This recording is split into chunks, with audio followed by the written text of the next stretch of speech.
¿Qué tal? ¿Cómo están? Buenas tardes, mi nombre es Mario González, hoy es 28 de enero de 2020 y vamos a ver la primera cápsula de seguridad humana con el tema de introducción a la seguridad industrial. Me disculpo por el retraso, tuvimos varios problemas técnicos, no hay palabra de ley para las redes y la tecnología, siempre lo he dicho.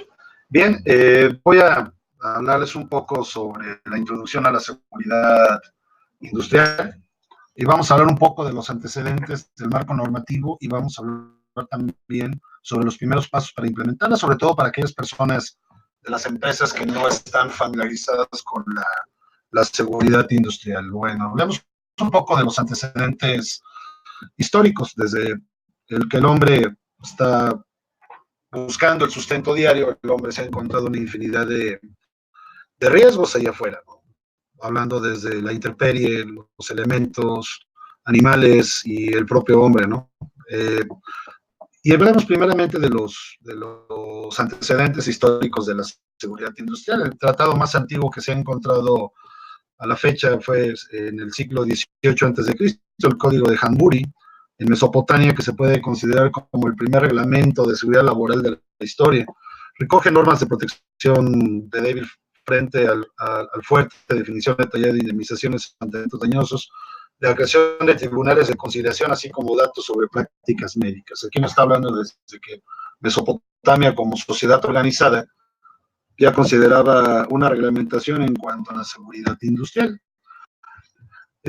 Paracelso, el doctor Paracelso, padre de la toxicología moderna en el siglo XV, que fue un médico de gran sensibilidad social, él fue el que hizo los primeros estudios y tratados sobre enfermedades que sufrían los mineros y los trabajadores de las fundiciones. Para quien conoce un poco del tema de toxicología, conocerá el postulado de Paracelso. La diferencia entre una dosis, entre un veneno y un remedio es la dosis. Paracelso estuvo durante 5 años observando a los trabajadores de una planta de fundición y publicó sus observaciones. Esto reforzó su interés sobre la toxicidad del mercurio y otros metales, dando como resultado su frase célebre de la diferencia entre un veneno y un remedio, la dosis. Esto es importante tomar sobre todo cuando empezamos a trabajar con planes de toxicología y de exposición al medio ambiente laboral, en los contaminantes que podemos encontrar en el centro de trabajo. Un poquito más, vamos a hablar más adelante un poquito al respecto. El padre de la medicina moderna, el doctor Bernardo Ramazzini, un médico italiano, que en 1700 publicó su obra de enfermedades de los trabajadores. Ahí estaba hablando, haciendo estudios a los trabajadores mineros y a los trabajadores de la industria del cuero, donde él estableció una relación entre salud y enfermedad y trabajo. Él observó que a los trabajadores, al estar expuestos a ciertos contaminantes en la minería y el cultivo del cuero, los trabajadores desarrollaban ciertas patologías y él fue el primero en empezar a estudiarlas de manera profesional.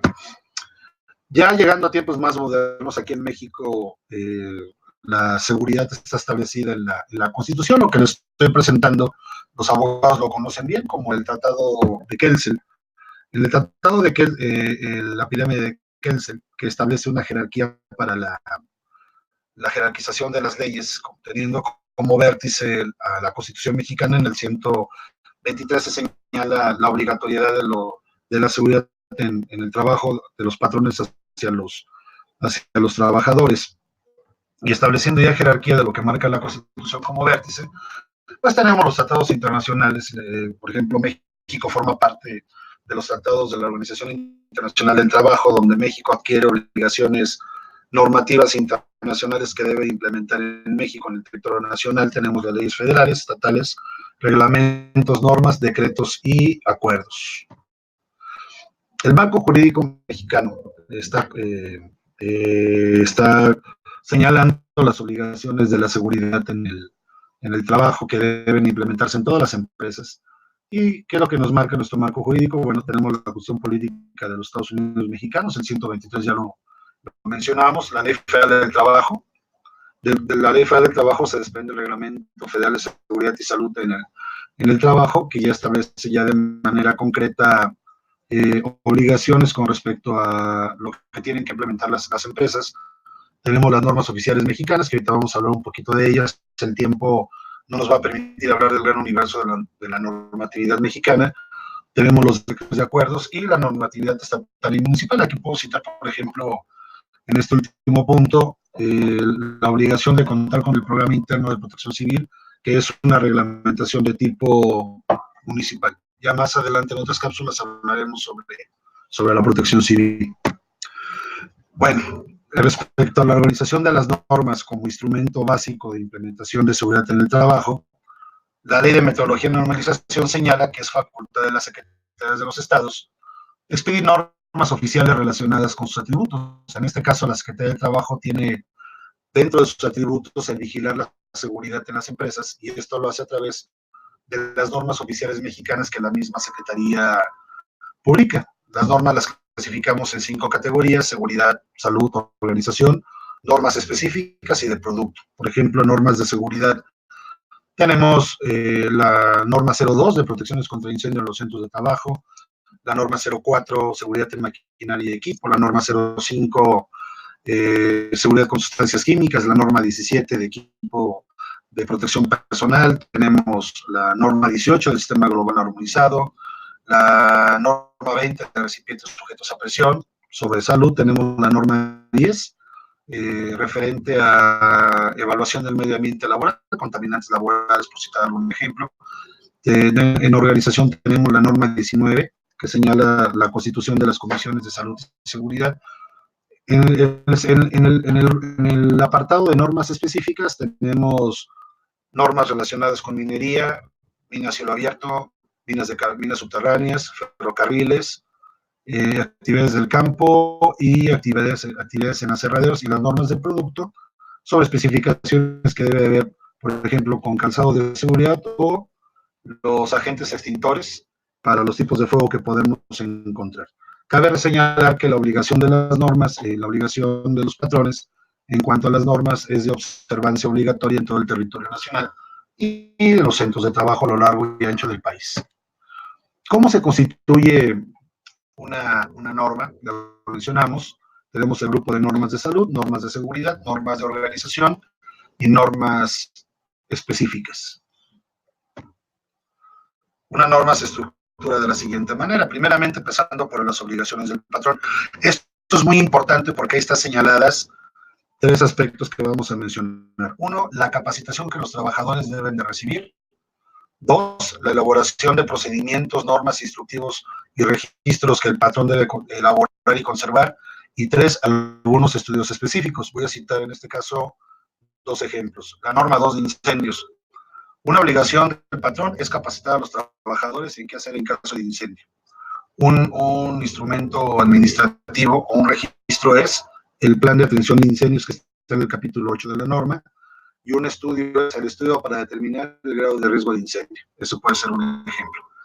En cuanto a medidas de seguridad, puedo señalar ahí mismo en la norma 2, la instalación de extintores, detectores, alarmas, rutas de evacuación, medidas de seguridad para prevención de incendios, tierras físicas. Este es algún ejemplo de cómo se implementaría una norma. La sugerencia es que revisemos de cada una de las normas cuáles son las obligaciones a las que yo estoy sujeto y empezar con la implementación. Algunas normas las puede implementar, algunas medidas las puede implementar el patrón, y otras medidas va a ser necesaria la contratación, por ejemplo, de un laboratorio acreditado para evaluación de ruido o de medio ambiente laboral, temperatura o vibraciones. Revisamos algunos conceptos básicos, ya que vimos un poco sobre la normatividad. De acuerdo a lo que marca el Reglamento Federal de Salud y Seguridad, un accidente de trabajo se define como toda lesión orgánica o perturbación funcional inmediata o posterior a la muerte, producida de forma repentina en el ejercicio con motivo del trabajo, cualesquiera que sea el lugar y el tiempo en que se preste. Los accidentes de trabajo se derivan de la actividad justamente laboral.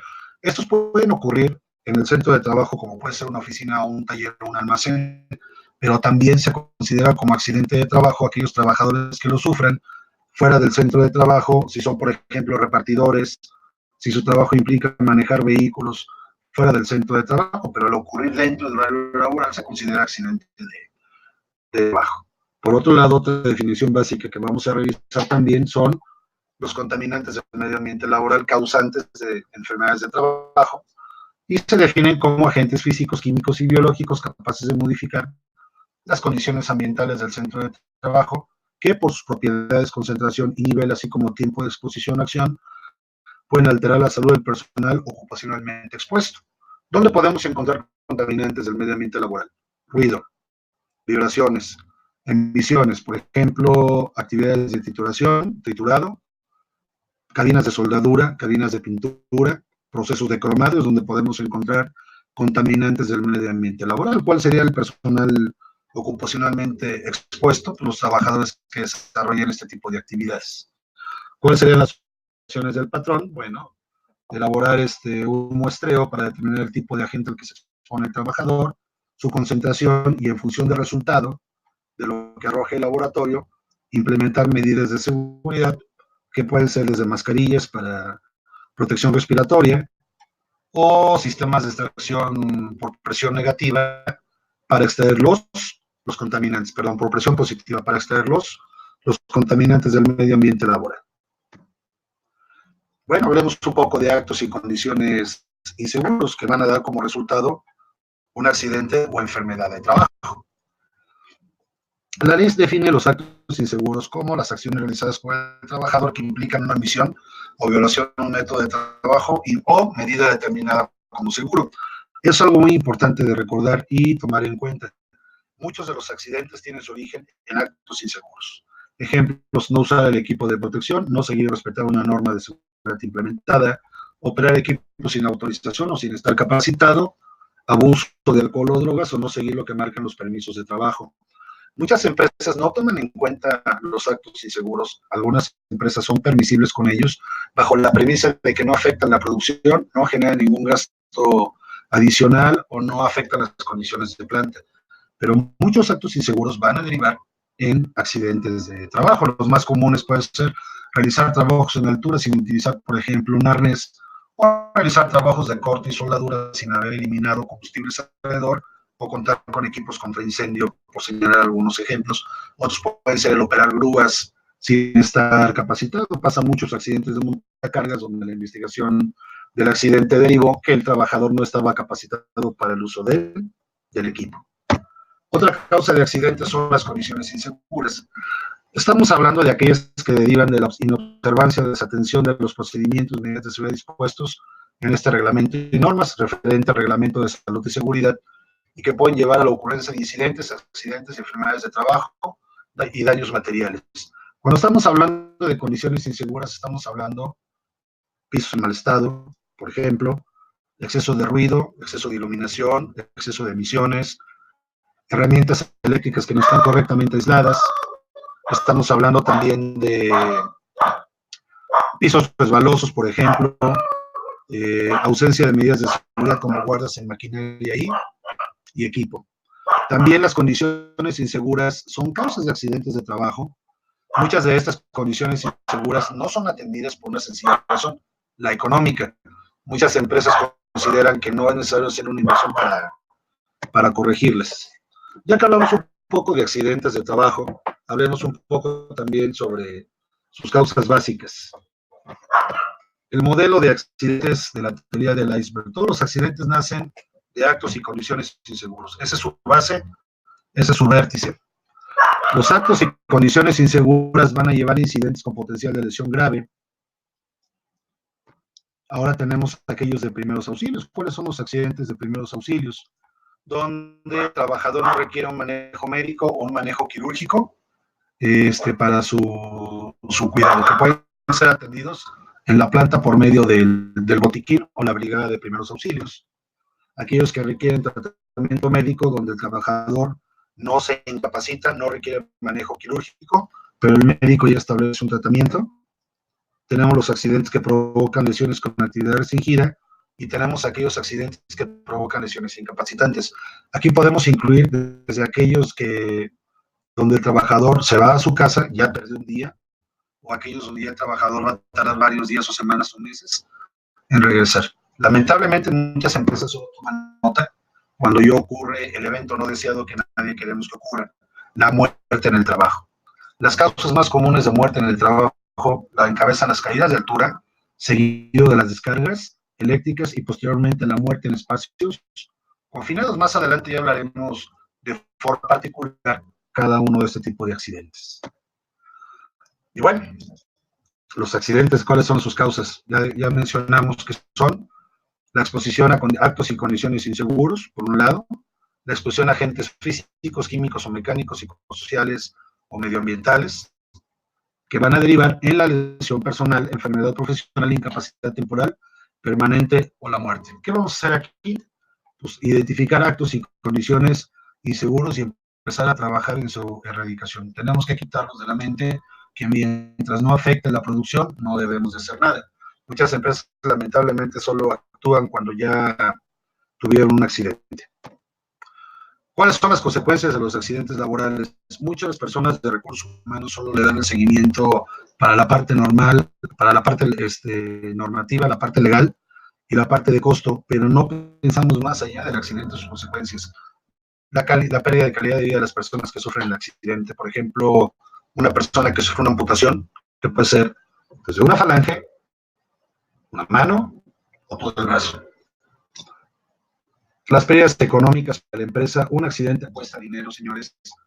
Desde el tiempo perdido que los supervisores van a invertir en investigarlo, reparaciones, las multas que deriven, atrasos en producción o la pérdida en la afectación en la calidad de los productos finales. Todos esos costos indirectos se van a ver reflejados en el producto final, en las utilidades e inversiones no previstas. Por ejemplo, la necesidad de conectar una tierra física donde anteriormente no estaba instalada o colocar un sistema anticaídas. ¿Por dónde debemos de empezar? ¿Cuál es el primer paso? ¿Por dónde debemos iniciar? Pues la normatividad nos dice que debemos de empezar primeramente, de acuerdo a lo que marca el artículo 7 del Reglamento Federal de Seguridad y Salud en el Trabajo, debemos de empezar con un diagnóstico de seguridad y salud en el trabajo, estudios de análisis de riesgos requeridos por el presente reglamento y las normas en la parte del referido diagnóstico. ¿Esto qué quiere decir? Que debemos de empezar por conocer nuestro entorno. El primer paso es hacer un diagnóstico de salud y seguridad para identificar actos y condiciones inseguros y con este mismo diagnóstico de salud y seguridad, identificar cuáles son las normas que son aplicables en el centro de trabajo en el apartado de estudios, requisitos administrativos como procedimientos, capacitación y la implementación de algunos equipos. Posteriormente, ya con el diagnóstico podemos integrar un programa de seguridad y salud que se va a derivar del diagnóstico. Una vez que ya tengamos el programa, pues debemos empezar con la implementación del mismo. ¿Sí? Muchas empresas no toman en cuenta que el cumplimiento normativo es desde que la empresa inicia y no es solo cuando tengamos auditoría o cuando tengamos algún tipo de inspección. Recuerden, hay que empezar por el diagnóstico.